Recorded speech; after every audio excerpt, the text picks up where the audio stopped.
मुर्तज़ा सोलंकी साहब, ये जो सूरत हाल है, मैं केसेस पर बाद में आता हूँ, इल्ज़ामात पे बाद में आता हूँ। सरेदस्त अभी अभी इमरान खान साहब ने थोड़ी देर पहले फिर कहा है कि वो इसी महीने दोनों असम्बलियाँ तहलील कर देंगे।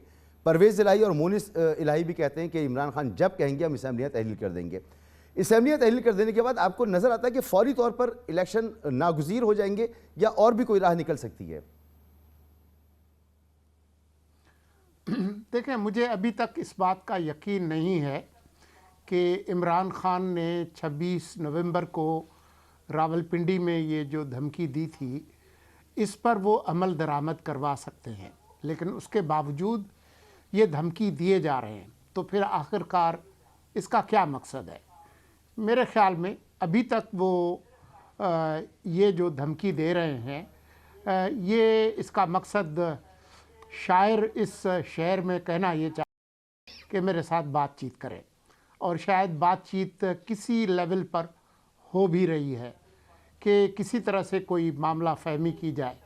अब मुझे नहीं पता कि वो कामयाब होगी या नहीं होगी, और ख़ान साहब जो है वो जो मशरूत मुज़ाकरात की जो हाई हॉर्स है उससे नीचे उतरेंगे या नहीं उतरेंगे, ये देखना बाकी है। लेकिन ख़ुद उनकी अपनी सफ़ों में, चाहे वो खैबर पख्तूनख्वा हो या पंजाब हो, इत्तेहाद कम और इंतशार ज़्यादा नज़र आता है।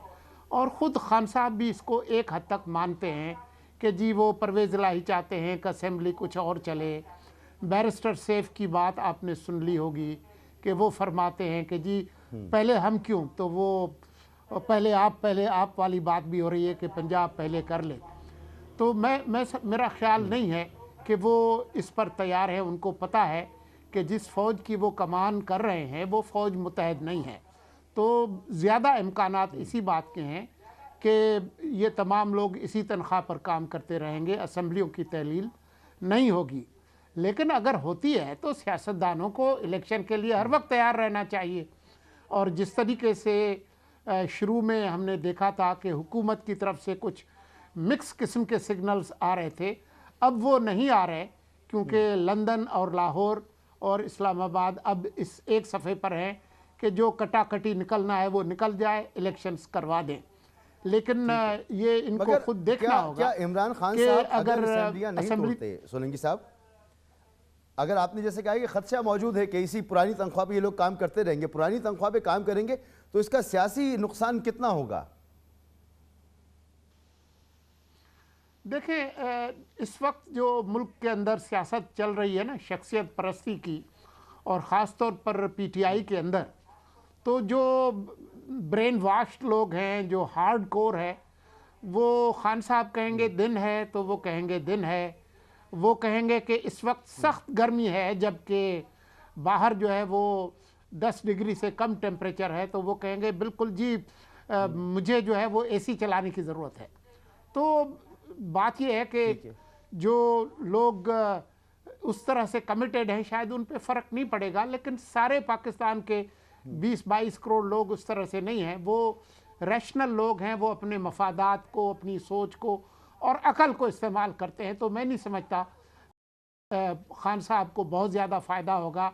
जो कलाबाजियाँ उन्होंने पिछले आपके नज़दीक वो लोग जो और अंधी तकलीद करते हैं, इमरान खान साहब की मकबूलियत के हवाले से अगर मैं आपसे बात करूं कि इस वक्त जितने सर्वेज़ हैं और जो अभी बाई इलेक्शंस हुए उसमें तो नज़र आता है इमरान खान साहब जहाँ जा रहे हैं वो इलेक्शन जीत रहे हैं, मकबूलियत है। तो ये जो अंधी तकलीद करने वाले लोग हैं, आपके नज़दीक ये कितने फ़ीसद होंगे? यही अगर इमरान खान साहब के साथ रह गए तो ये प्रॉब्लम बनेंगे उनकी अपोजिशन के लिए या नहीं? देखिए, इसका इन्हिसार इस बात पर है कि आम इंतखाबात कब होते हैं। ज़िमनी इंतखाबात के जो नताइज हैं वो मुख्तलिफ़ औकात में मुख्तलिफ होते हैं। जब इमरान खान की अपनी सरकार थी तो उस वक्त जब ज़िमनी इंतखाबात हुए तो पंजाब के अंदर आपने नताइज देखे, लेकिन जब उनकी हुकूमत गई तो अचानक उनकी तब्दीली का ग्राफ ऊपर गया। तो तब्दीली जहाँ तक मकबूलियत का मामला है तो ये कोई मुस्तकिल कैफियत नहीं है, ये मौसम की तरह से बदलता है, लोगों का मूड बदलता है। जो लीडरशिप की सलाहियत है किसी इशू को एक्सप्लॉइट करने की, उस पर है। बहुत सारे अवामिल हैं जो कि इसको तय करते हैं।